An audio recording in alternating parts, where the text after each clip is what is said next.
Yeah, Bruno.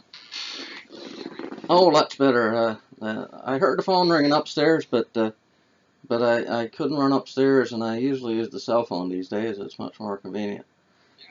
Listen, I wrote down a couple things, and I did try to keep me on track and try to minimize our time.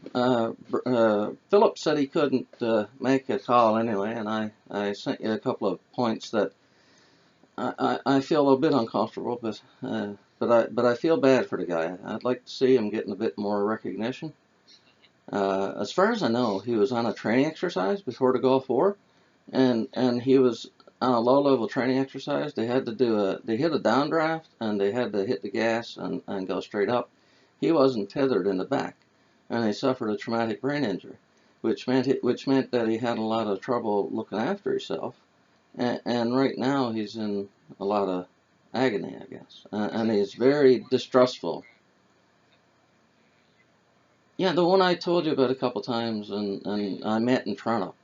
So I mean, I'd like to see him getting some faith back in the system. Anyway, I told him about the Canadian Forces income support. I don't know if he tried that, because a lot of time people don't understand what's available. Uptake, I think it's called, or something like that.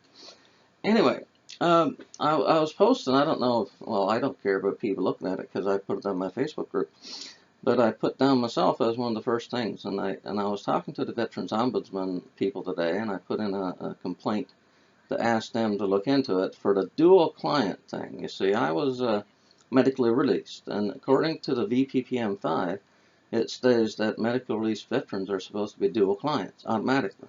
So you see, if I was a dual client automatically, there'd be a lot less hassle, because I'll tell you the background. There's a case called Martin, Supreme Court of Canada case, that was talking about a workers' compensation board in Nova Scotia, and a fellow had a chronic pain syndrome, and he was zero rated or something like that. He wasn't getting any payments, but he was in the system or something.